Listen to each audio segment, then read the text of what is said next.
আজি আমি অনুশীলনী 2 এৰ কুৱেশ্যন নম্বৰ 6 আলোচনা কৰিব লৈছোঁ। ইয়াত আছে সমাধান কৰা। প্ৰথমটো আছে 12 সমস্ত 5 ভাগৰ 1 2 সমস্ত 2 ভাগৰ 1 হৰণ 3 সমস্ত 4 ভাগৰ 1। ইয়াত আমি প্ৰথমতে সমস্ত যিবিলাক আছে সেইবিলাক অপ্ৰকৃত কৰি ল'ম।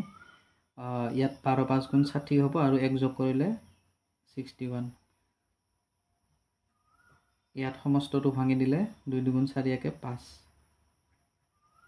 ইয়াত সমস্তটো ভাঙি দিলে 4 3 12 1 13 হ'ব।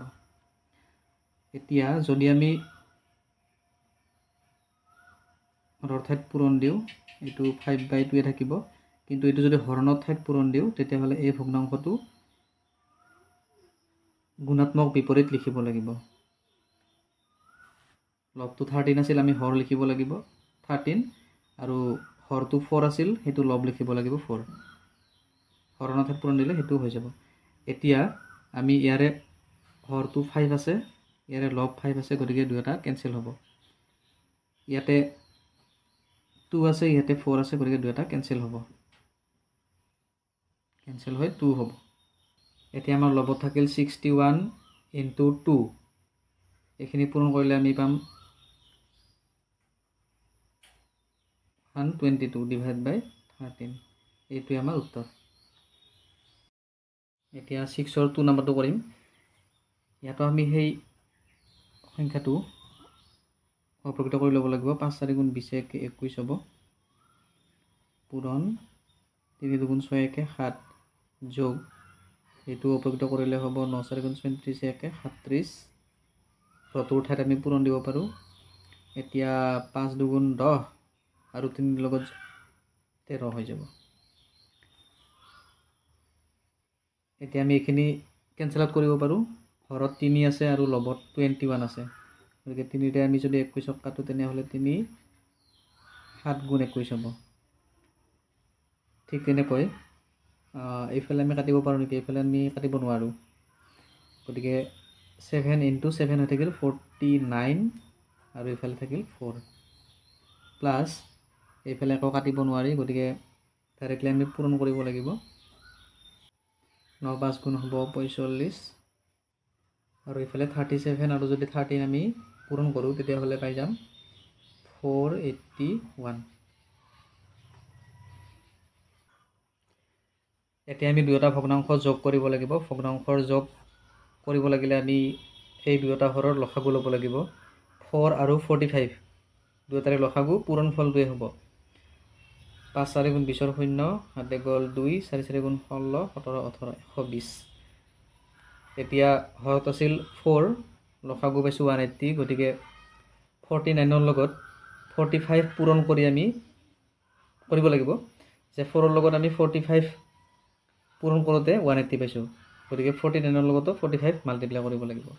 যদি আমি 49ৰ লগত 45 পূৰণ কৰোঁ তেতিয়াহ'লে 9 5 গুণ 45ৰ 5 গ'ল 4, 5 4 গুণ 20 আৰু 24। এইফালে 9 4 গুণ 36 6 7 গ'ল 3, 4 4 গুণ 16 3 19, 5 6 4 10 7 গ'ল 1, এইফালে 10 12 2 7 গ'ল 1 2205 যোগ এতিয়া হৰত আছিল 45, লসাগু পাইছোঁ 180, গতিকে 45ৰ লগত আমি 4 পূৰণ কৰি 180 পাইছোঁ, গতিকে 481ৰ লগতো আমি 4 মাল্টিপ্লাই কৰিব লাগিব, গতিকে 4 পাম। 8 4 গুণ 32ৰ 2 হ'ব, 7 গ'ল 3, 4 4 গুণ 16 3 19, 1924। এতিয়া দুয়োটা যদি আমি যোগ কৰি দিওঁ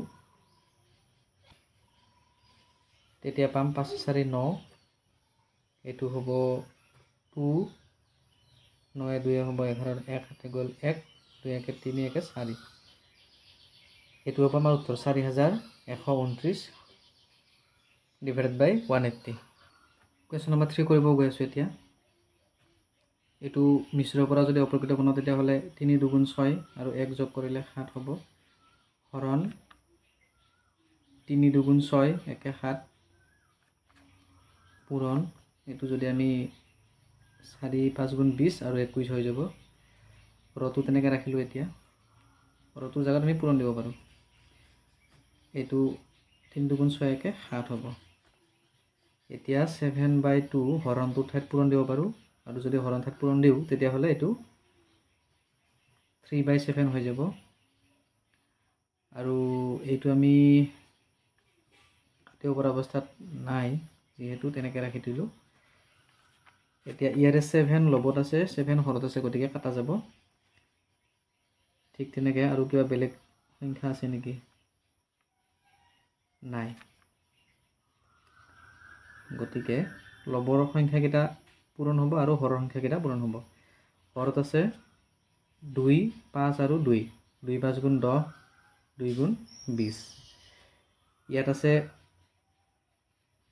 7 3 গুণ 21 হ'ব আকৌ 21 গতিকে 21 21 গুণ 21 into 21 কৰিলে কিমান হ'ব 1 2 গুণ 2 আকৌ ইফালে 42 হ'ব 441 হ'ব এইটো হ'ব আমাৰ উত্তৰ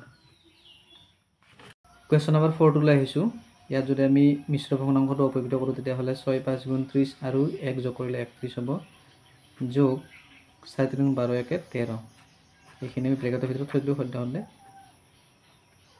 এতিয়া এই ব্ৰেকেটটোৰ কাম কৰিলে পাম 7 2 গুণ 14 1 15 বিয়োগ 5 3 গুণ 15 1 16 এতিয়া প্ৰথমতে আমি এই ব্ৰেকেটৰ ভিতৰত যিখিনি ভগ্নাংশৰ যোগ হৈছে সেইখিনি কৰোঁ 3 আৰু 6 লসাগু ল'ব লাগিব 3 আৰু 6 লসাগু হয় 6 এতিয়া হৰ 6 আছিল লসাগু 6 পাইছোঁ গতিকে লবটো চেঞ্জ নহয় 31 থাকিব প্লাছ 3 আছিল হৰ লসাগু পাইছোঁ 6 3 লগত আমি 2 পূৰণ কৰিলে 6 পাওঁ গতিকে 13 লগতো 2 পূৰণ কৰিব লাগিব আৰু 13 2 গুণ হৈ যাব 26 এইখিনি ব্ৰেকেটত থৈ দিলোঁ সদ্যহতে ঠিক তেনেকৈ এইখিনি ব্ৰেকেটৰ ভিতৰত ভগ্নাংশৰ বিয়োগ হৈ আছে 2 আৰু 3 আমি লসাগু ল'ব লাগিব 2 আৰু 3 লসাগু হৈছে 6 এতিয়া 2 3 গুণ 6 গতিকে 15 3 গুণ কৰিব লাগিব 45 হৈ যাব বিয়োগ 3 2 গুণ 6 গতিকে 16 2 গুণ 32 কৰিব লাগিব এতিয়া এই দুটা সংখ্যা যোগ কৰি দিম আমি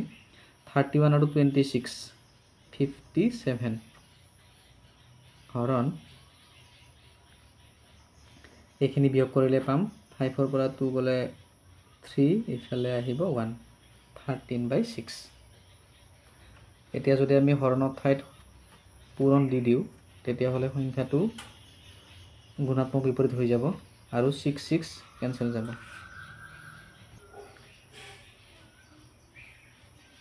আমি উত্তৰটো পাই যাম 57/13 এইটোৱে হ'ব আমাৰ উত্তৰ